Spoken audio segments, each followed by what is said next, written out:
Graham Brown had always prided himself on his keen attention to detail, a trait that had served him well in both his professional life as a designer and his personal life as a devoted father and husband. But over the past few months, something had shifted. The once harmonious rhythms of his household had turned discordant, and small details, barely noticeable at first, began to gnaw at him. It was in the quiet moments of the early morning, when the world was still, that Graham would sit at the kitchen table, nursing a cup of coffee. He'd watch the sun slowly illuminate the small town of Sheridan, Wyoming, where he and his wife Holly had built their lives. The town was a place where everyone knew each other, where values were deeply rooted in tradition, and where secrets were hard to keep. But lately, Holly had become a secret unto herself. Graham had first noticed the change one Sunday morning. Holly had always been meticulous about her appearance, but there was a newfound urgency in her grooming habits. The expensive perfumes, the late nights at the office, and the constant preoccupation with her phone. All were subtle shifts that initially passed without much thought. But as these habits became more pronounced, Graham couldn't shake the feeling that something was off. The first real clue had come during a conversation over dinner, one that had begun innocuously enough. "So, how was your day?" Graham asked, cutting into his steak. Holly barely looked up from her phone, her fingers moving quickly across the screen. "Busy, just a lot of work. We're finalizing a new project, so I'll probably be late a few more nights this week." Graham nodded, but a flicker of doubt passed through him. Holly's architecture firm was small, with only a handful of employees. Late nights weren't exactly the norm, especially not so frequently. "You've been working a lot lately," he said, trying to keep his tone light. "Is everything okay at the office?" Holly finally looked up, her smile tight. "Of course, just a bit of extra work, that's all. Nothing to worry about." But worry he did. Graham's mind began to piece together the small inconsistencies: Holly's distant demeanor, the cryptic text messages, the phone calls she'd take in hushed tones in the other room. The tipping point came when Graham, in a moment of paranoia, decided to check their phone records. What he found was a barrage of calls to a number he didn't recognize, most of them late at night. His stomach churned as he dialed the unfamiliar number, his heart pounding in his chest. "Hello, this is Eli Thomas," a confident male voice answered. Graham's blood ran cold. Eli Thomas. The name was familiar, but not in the way he wished. Eli was the young, ambitious lawyer who had been handling a few cases for Holly's firm. Graham had met him once, briefly, at a company event. He'd thought nothing of the man at the time, but now, hearing his voice on the other end of the line, everything fell into place. "Sorry, wrong number," Graham muttered, his voice shaking as he quickly hung up. The revelation hit him like a freight train. Holly wasn't just pulling away. She was betraying him. And not just with anyone, but with someone who had the power and resources to do real damage. Graham's thoughts raced. Was this why she'd been so distant? Was Eli the reason she'd changed? Graham's suspicions grew into a gnawing certainty, but he wasn't ready to confront Holly directly. Not yet. He needed proof. Over the next few days, he discreetly began to dig deeper, gathering evidence piece by piece. He followed her one evening after she claimed to be working late and saw her meeting Eli at a secluded restaurant on the outskirts of town. Their intimate exchange, a hand lingering too long on her arm, the way they leaned in close, confirmed everything. That night, Graham sat in the darkened living room, the weight of his discovery pressing down on him. His thoughts were a storm of anger, hurt, and confusion. But beneath it all was a resolve hardening like steel. He would not let Holly and Eli's betrayal destroy him, nor would he let them take his daughter, Emily, away from him. The next morning, Graham called a lawyer. The days that followed were a blur of legal consultations and clandestine preparations. Holly, oblivious to Graham's discovery, continued her charade, blissfully unaware that the web she had spun was about to unravel. Meanwhile, Graham learned that Holly had been systematically building a case against him, fabricating evidence, and making him out to be an unfit father. "Mr. Brown, I'm afraid it's worse than we thought," said Sarah Whitman, Graham's lawyer, as she handed him a stack of documents. "These accusations, if she takes this to court, it could seriously jeopardize your custody rights." Graham scanned the papers, his hands trembling with rage. "She's trying to paint me as some kind of monster," he said, his voice thick with emotion. "This isn't just about her cheating anymore. She's trying to ruin me." Sarah nodded sympathetically. "It's clear that she's been planning this for a while. But we have something on our side. Truth. If we can prove her deceit, we can turn this around." Graham took a deep breath, steeling himself for the battle ahead. "I won't let her take Emily from me," he said firmly. "Whatever it takes, I'll fight this." That evening, Graham returned home to find Holly waiting for him, a strained smile on her face. She was sitting on the couch, a glass of wine in her hand. "Graham, we need to talk," she said, her voice almost too casual. Graham felt his heart hammer in his chest, but he kept his expression neutral. "Sure, what's on your mind?" Holly took a sip of her wine, her eyes avoiding his. "I think it's time we start talking about our future, about what's best for Emily." The word hung heavy in the air, and for a moment, Graham felt a flicker of the love he once had for the woman before him. But that flicker was quickly extinguished by the image of Holly with Eli, by the lies and deceit. "I agree," Graham said, his voice calm and measured. "But let's make one thing clear. Whatever happens, I won't let you take her away from me." Holly's smile faltered, and for a brief second, Graham saw a flash of uncertainty in her eyes. It was enough to give him hope. He wasn't going down without a fight. The cracks in their life had widened into chasms, and there was no turning back. The days that followed Graham's unsettling confrontation with Holly were suffused with an eerie calm, as if the world were holding its breath, waiting for the inevitable explosion. But behind the facade of normalcy, the foundations of their life were cracking under the weight of secrets and lies. Graham moved through the motions of his daily routine with a growing sense of detachment. The same town that once felt like a haven now seemed to suffocate him. Every glance from a neighbor, every polite nod on the street, carried a hidden edge, as if they knew, as if they could see the storm brewing beneath his composed exterior. Yet despite the anguish that gnawed at him, Graham kept his suspicions close, unwilling to tip his hand too soon. He knew he needed more than just accusations. He needed undeniable proof to expose the betrayal that had hollowed out his marriage. Holly, on the other hand, appeared unfazed, slipping in and out of their home with a breezy confidence that belied the tension simmering just beneath the surface.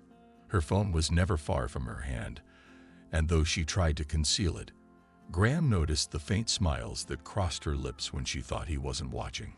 Each one felt like a knife twisting deeper into the wound.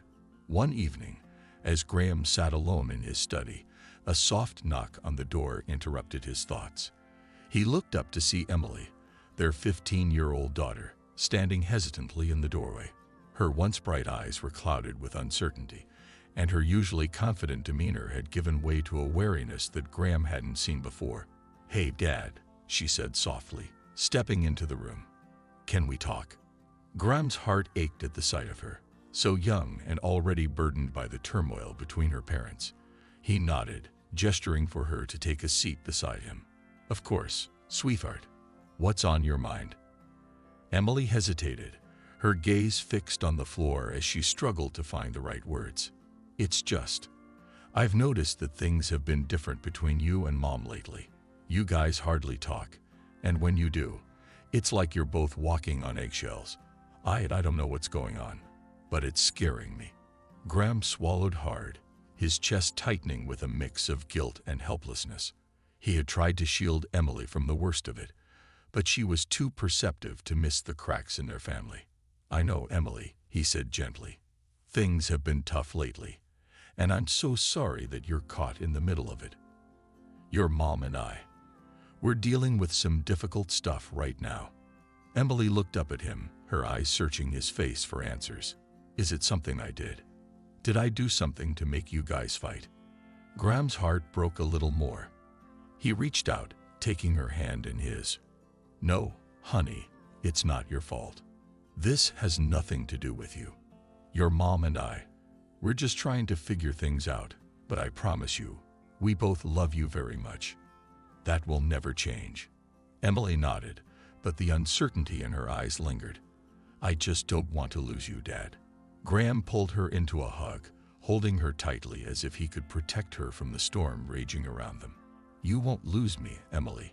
I'm not going anywhere." The following week, Graham's determination to uncover the full extent of Holly's betrayal only grew stronger. He decided to take matters into his own hands, enlisting the help of a private investigator, someone who could dig deeper than Graham ever could on his own. He needed concrete evidence, not just for the divorce proceedings that loomed on the horizon, but for his own sanity. The truth, no matter how painful, would set him free. On a cold Friday afternoon, Graham met with Richard Evans, the private investigator, in a quiet diner on the outskirts of town. The man was in his late 40s, with a grizzled appearance that spoke of years spent unraveling other people's secrets. He slid into the booth across from Graham, his eyes sharp and assessing. "So, Mr. Brown," Richard began, his voice low and steady, "you want me to find out what your wife has been up to. You're sure she's having an affair?" Graham nodded, his hands clenched into fists beneath the table. "I'm certain. There's this guy, Eli Thomas. He's a lawyer working with her firm, and I've seen them together. I just need proof. Something that can hold up in court." Richard nodded, pulling out a small notebook and pen. "Understood. I'll need access to her schedule, any financial records you can get your hands on, and I'll start tailing her discreetly. If there's something to find, I'll find it." Graham felt a mixture of relief and dread. He knew that whatever Richard uncovered would only confirm what he already knew deep down, but having the truth laid bare would be the first step toward reclaiming his life. "Thank you, Richard. I just want this nightmare to be over." As Richard left the diner, Graham remained in the booth, staring out the window at the snow beginning to fall. The town, with its quaint charm and familiar streets, now felt like a prison. Everywhere he looked, he saw reminders of the life he had built with Holly, a life now tainted by lies and deceit. A few days later, Graham was working late in his home office when he heard the sound of Holly's car pulling into the driveway. He glanced at the clock. 11:15 p.m. She had claimed to be working late again, but Graham no longer took her words at face value. He listened as she moved through the house, the soft click of her heels echoing in the quiet. She paused outside his office, and for a brief moment, Graham wondered if she would knock, if she would say something, anything, to break the silence that had grown between them. But the moment passed, and he heard her continue down the hallway to their bedroom. Graham waited a few minutes before quietly getting up and making his way to the bedroom door. He opened it a crack, just enough to see Holly sitting on the edge of the bed, her phone in her hand. Her face was illuminated by the screen, and as Graham watched, she typed out a message, her fingers moving with a practiced ease that made his blood boil. Without thinking, Graham pushed the door open wider and stepped inside. Holly looked up, startled, her phone clutched in her hand. "Graham, what are you doing?" she asked, her voice edged with irritation. Graham's eyes locked onto hers, a mixture of pain and anger swirling in his gaze. "Who were you texting just now, Holly? Was it Eli?" Holly's face hardened, a defensive wall snapping into place. "I don't know what you're talking about," she said coolly, slipping her phone into her pocket. "Why are you spying on me?" "I'm not spying," Graham shot back, his voice rising. "I'm trying to figure out what the hell is going on with you. You've been lying to me for months, Holly. Don't think I haven't noticed the late nights, the phone calls, the way you've been acting around him." Holly stood, crossing her arms over her chest. "You're being paranoid, Graham. Eli is just a colleague, nothing more. Don't lie to me." Graham's voice cracked with the strain of holding back the tidal wave of emotions threatening to drown him. "I know something's going on between you two. You've changed, Holly, and it's tearing this family apart." For a moment, The room was thick with tension, the air heavy with the weight of unspoken truths. Holly's eyes flickered with something. Guilt? Regret? But it was gone as quickly as it appeared. She sighed, her expression softening slightly. "Graham, I never meant for things to get this bad," she said quietly, but the words felt hollow, lacking the sincerity Graham so desperately needed to hear.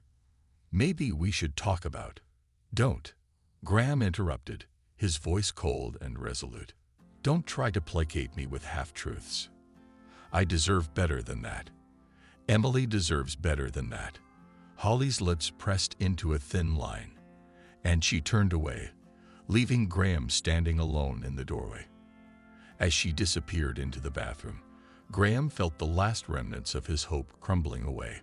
Whatever love they once shared was now buried beneath layers of betrayal, and there was no going back. He closed the door behind him and walked back to his office, his heart heavy, but his resolve unshaken.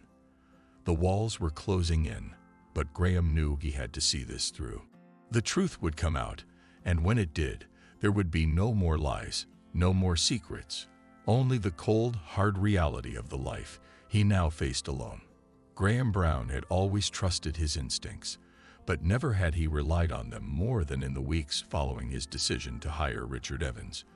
The weight of suspicion gnawed at him day and night, manifesting in the small, seemingly innocuous details of Holly's behavior. Those details, the unexplained absences, the furtive phone calls, the late-night returns, convinced Graham that something significant and deeply troubling was happening. The smoke was thickening, and Graham was certain there was fire somewhere within. As the days passed, Richard's investigation began to yield results. The private investigator was methodical, his reports concise yet comprehensive. Every night, Graham would sit in his study, poring over the files Richard sent his way. Photographs of Holly and Eli together, logs of their meetings, and most damningly, a series of calls and texts between the two that painted a clear picture of their affair. One particular evening, as Graham sat at his desk, the weight of the evidence finally became too much to bear. He had just finished reading a transcript of a conversation between Holly and Eli that Richard had obtained through less than legal means. The words, stark and cold in black and white, confirmed everything Graham had feared. They spoke of plans to meet in secret, of careful coordination to avoid suspicion, and, worst of all, of a life they were envisioning together, one that didn't include Graham. His hand trembled as he set the papers down. The pain was like a physical blow, hitting him in waves that left him breathless. How had it come to this? How had the life he built with Holly, the woman he'd loved and trusted, disintegrated into a series of clandestine meetings and whispered lies? Just then, a soft knock on the door broke through his thoughts. Graham looked up to see Richard standing in the doorway, his expression as unreadable as ever. "Evening, Graham," Richard said, stepping into the room. He held a small envelope in his hand, which he handed over to Graham. "I've got something else for you. I think it's what you've been waiting for." Graham took the envelope, his heart pounding in his chest. He opened it with shaky fingers, revealing a series of high-resolution photographs. They showed Holly and Eli entering a discreet hotel in the next town over, their expressions betraying none of the guilt or shame that should have accompanied such a rendezvous. "Is this?" Graham's voice faltered, thick with emotion. "Is this enough to take to court?" Richard nodded, his gaze steady. "It's more than enough. The photographs, the records I've gathered, everything points to a clear-cut case of infidelity. If you decide to move forward, you'll have all the evidence you need." Graham stared at the photographs for a long moment before setting them down. "Thank you, Richard. I don't know what to say." "You don't have to say anything," Richard replied. "I'm just doing my job. But Graham, if you're planning on confronting her, you need to be careful. She's not going to take this lying down." Graham nodded, the gravity of the situation settling over him like a heavy shroud. "I know. I'm so damn tired of all the lies." Richard's expression softened slightly, a rare glimpse of sympathy in his otherwise stoic demeanor. I've seen a lot of marriages fall apart, Graham. It's never easy, but you've got to think about your daughter. She's the one who's going to be caught in the middle of this." At the mention of Emily, Graham felt a fresh wave of resolve wash over him. His daughter was the one bright spot in this whole dark ordeal, and he was determined to protect her from the fallout as much as he could. A few nights later, Holly returned home even later than usual. Graham was waiting for her in the living room, the evidence Richard had collected spread out on the coffee table in front of him. He had spent the last few hours rehearsing what he was going to say, but now that the moment was here, his mind was a jumble of emotions: anger, betrayal, sadness. When Holly walked in, she froze at the sight of Graham sitting there, the hard set of his jaw and the intensity of his gaze telling her immediately that something was wrong. Her eyes flicked to the coffee table, and when she saw the photographs, her face paled. "Graham, what is this?" she asked, her voice trembling slightly. "You tell me, Holly," Graham replied, his tone cold. He gestured to the evidence laid out before him. "I've got photographs, phone records, even hotel receipts. How long have you been lying to me? How long has this been going on?" Holly's eyes darted from the photographs to Graham's face, and for a moment, she looked like she might deny it all. But then, something in her seemed to snap.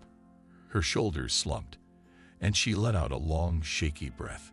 "It's not what you think, Graham," she began, but Graham cut her off. "Don't insult me by trying to lie again, Holly," he said sharply. "I've had enough of that. Just tell me the truth.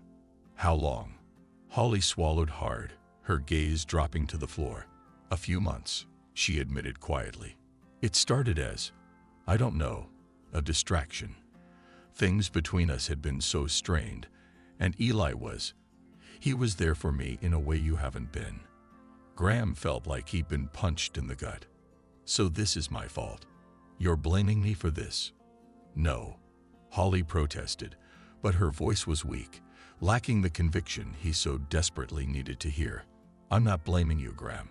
I'm trying to explain how it happened." Graham shook his head, disbelief and hurt etched into every line of his face. "You don't get to explain this away, Holly. You betrayed me. You betrayed our family. And for what? A fling with some lawyer who's probably just using you." Holly flinched at his words, tears welling up in her eyes. "It wasn't just a fling," she whispered. I care about Eli." Graham stood up abruptly, the room spinning around him. He couldn't listen to this anymore. The woman standing in front of him, the woman he had once loved with all his heart, was now a stranger, someone who had torn his life apart and didn't even seem to fully grasp the enormity of what she had done. "I want you out, Holly," he said, his voice cold and final. "I'll be filing for divorce first thing in the morning, and I don't want you here when I get back." Holly's eyes widened in shock. "Graham, please, let's talk about this. We can figure something out." But Graham had already made up his mind. He turned his back on her, walking towards the stairs without another word. Holly's sobs followed him up the staircase, but Graham steeled himself against the sound, focusing instead on what lay ahead. The evidence was clear, and there was no going back. The fire had been uncovered, and now it was time to deal with the flames. Graham sat at his desk in his small, sparsely decorated office at the fire station. The morning sun filtered through the blinds, casting a warm glow over the room, but Graham felt none of it. The divorce papers lay in front of him, freshly signed, the ink still drying. His hand trembled slightly as he placed them back in the envelope, sealing the end of his marriage with a heavy heart. The past few days had been a blur of legal meetings and strategy sessions with his lawyer, Judith Hawthorne, a fierce and sharp-witted attorney who came highly recommended. Graham had chosen her because she had a reputation for taking on tough cases and winning, and he needed that kind of expertise on his side. Holly, predictably, had hired Eli's close associate, a move that made clear her intentions. This was no longer just a divorce, it was a war, and she was coming for everything: his reputation, his career, and most painfully, Custody of Emily. Graham's thoughts were interrupted by a knock on his door. He looked up to see Captain Thomas, his boss and mentor, standing in the doorway. The older man's usually stern face was softened with concern as he stepped inside. "Graham, got a minute?" Captain Thomas asked, closing the door behind him. "Of course, Captain," Graham replied, trying to push the tension of the divorce out of his mind. Captain Thomas pulled up a chair and sat across from Graham, his eyes scanning the room before settling on the envelope in Graham's hand. "I heard about what's going on, son. Small town, people talk. How are you holding up?" Graham let out a long breath, rubbing the back of his neck. "I've been better, Captain. Just trying to get through this one day at a time." Captain Thomas nodded thoughtfully. "I know it's none of my business, but I want you to know I'm here for you, whatever you need. We've been through a lot together, and I hate to see you go through this alone." Graham was touched by the gesture. Captain Thomas had always been a father figure to him, and his support meant more than Graham could express. "Thank you, Captain. That means a lot. I might take you up on that offer." The older man gave him a small, reassuring smile. "I'll hold you to it. And Graham, don't let this mess with Holly get in the way of your work here. You're a damn good firefighter. The team needs you, especially now." Graham nodded, grateful for the encouragement. "I won't let it. I promise." Meanwhile, Holly sat in her car outside Eli's office, her hands gripping the steering wheel so tightly her knuckles turned white. She had just left another meeting with her lawyer, and the reality of the situation was starting to sink in. The documents Graham had filed were brutal, exposing every detail of her affair with Eli and painting her as an unfit mother. The lawyer had been clear. If Graham's evidence held up in court, Holly stood to lose custody of Emily, and potentially much more. As she stared blankly ahead, the weight of her decisions pressed down on her, crushing her under its enormity. What had started as a simple distraction had spiraled out of control, and now she was watching her life unravel before her eyes. A tear slipped down her cheek, followed by another, until she was openly sobbing, her body shaking with the force of her despair. Eli's car pulled into the lot, and Holly hastily wiped her tears, straightening up as he approached her car. She stepped out, forcing a smile, but the moment Eli saw her face, his expression darkened. "Holly, what's wrong?" Eli asked, his tone a mix of concern and irritation. "Graham's fighting back, Eli," Holly replied, her voice trembling. "He's got evidence, and it's bad. If this goes to court, I could lose everything." Eli's jaw clenched as he processed the information. "We'll fight it, Holly. My lawyer knows how to deal with this kind of thing. Graham's just trying to scare you." "But what if he wins?" Holly's voice cracked, the fear and anxiety she'd been suppressing spilling over. "I can't lose Emily, Eli. She's my daughter." Eli's expression softened slightly, but there was a hardness in his eyes that Holly couldn't ignore. "We won't let it come to that. I'll talk to my lawyer, and we'll come up with a plan. But you need to keep it together, Holly. We can't afford to make any mistakes." Holly nodded, but deep down, she felt the chasm between them widening. This was supposed to be the life she'd wanted: power, status, and the thrill of something new. But now, all she felt was regret. Later that evening, Graham sat in the kitchen of his old friend Mark's house.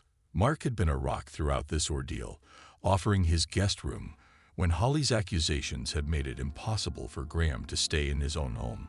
The two men sat in silence, nursing their beers, when Mark finally spoke up. "You know, Graham, I've been thinking," Mark said, his tone thoughtful. "Holly's not stupid. If she's going this hard, she's got to have something up her sleeve. You need to be prepared for anything." Graham sighed, running a hand through his hair. "I know. Judith is on top of it, but it feels like every time we make a move, Holly and Eli are 2 steps ahead." Mark leaned back in his chair, a contemplative look on his face. "Maybe it's time to play a little dirty yourself. Get ahead of them. Have you considered going public with what you know?" People around here don't take kindly to cheaters, especially when it involves a family like yours. Graham frowned, the idea leaving a bitter taste in his mouth. I don't want to drag this into the public. Emily's already been through enough. I get that, Mark said, but if Holly's playing the victim card, the truth could sway things in your favor. At the very least, it might make her think twice about pushing this any further. Graham mulled over the suggestion. It wasn't his style to air his dirty laundry for all to see, but Mark had a point. The court of public opinion could be a powerful tool, and if it meant protecting Emily and securing his future, maybe it was time to consider it. The next day, Holly was surprised when she received an unexpected visitor at her office. Sarah, a colleague who had always seemed indifferent to Holly's presence, stood at her door, an unreadable expression on her face. Sarah, hi, Holly greeted, trying to mask her surprise. What brings you here? Sarah stepped inside, closing the door behind her. Holly, I've been hearing things about you, Eli, and Graham. I wasn't going to say anything, but I think you should know something. Holly's stomach dropped. What do you mean? Sarah hesitated, then took a deep breath. I overheard Eli talking to someone on the phone. He's been planning something, Holly, something that could really hurt you if you're not careful. I'm not sure of the details, but it sounded bad. Holly felt a chill run down her spine. Why are you telling me this? Because I don't want to see you get burned, Holly, Sarah said simply. I know we're not close, but no one deserves to be blindsided like that. Holly stared at Sarah, her mind racing. Was this a trick? A ploy to unsettle her? Or was Sarah genuinely trying to help? The lines between friend and foe were blurring, and Holly was left with the uneasy realization that she was more alone in this than she had ever imagined. That night, back in his temporary home, Graham received a call from Judith. Her voice was sharp, cutting through the quiet of the night. Graham, I've just been informed that Holly's team is planning to file a restraining order against you, claiming you've been harassing her. Graham's heart sank. That's not true, Judith. I haven't done anything of the sort. I know, Judith replied, her voice softening slightly. But this is what I meant when I said they'd fight dirty. We need to be ready for this. Gather any evidence you have that proves you've been staying away, and we'll counter it. But you need to be careful, Graham. This is only going to get uglier. As Graham hung up the phone, he realized just how far Holly and Eli were willing to go to win. The lines had been drawn, and the battle was far from over. He was fighting for his life, his reputation, and most importantly, his daughter. The fire that had been sparked was now blazing, and Graham knew he had to face it head-on, no matter the cost. Graham stood in the doorway of the small diner, the warmth of the morning sun streaming in behind him. The bell above the door jingled softly as he stepped inside. The familiar scent of coffee and pancakes filled the air, a comforting contrast to the chaos that had been his life for the past several months. This was the same diner where he used to bring Emily on Saturday mornings, where the weight of his responsibilities felt lighter, and where for a brief moment, life felt simple. He spotted Emily at a corner booth, her hair pulled back in a messy bun, a book open in front of her. The sight of his daughter brought a smile to his face. She looked up as he approached, her face lighting up with a smile that echoed his own. Hey, Dad, Emily greeted, sliding over to make room for him. Hey, kiddo, Graham replied, leaning down to kiss her on the forehead before taking a seat. How's the book? It's good, she said, closing it and placing it aside. But I'm glad you're here. I've missed this. Me too, Graham said, his voice softening. We should do this more often. Emily nodded, and for a moment, they sat in comfortable silence, the bond between them stronger than ever. The tumult of the past few months had only reinforced how much they meant to each other, and Graham was grateful that, despite everything, they still had this. The trial had been grueling, a battle of wills that pushed Graham to his limits. But in the end, it was the small details that led to his victory. The misplaced receipt, a suspicious email, and a pattern of behavior that Holly and Eli had overlooked in their arrogance. It was these seemingly insignificant pieces of evidence that Judith had expertly woven together to form an airtight case. In court, the truth had unraveled like a thread pulled from a frayed sweater, exposing Holly and Eli's deceit in front of everyone. Their carefully constructed narrative crumbled under the weight of the facts, and the judge had seen through their lies. The custody battle ended with Graham retaining primary custody of Emily, and Holly's reputation shattered. Eli, too, faced professional consequences as the scandal spread through the small town like wildfire.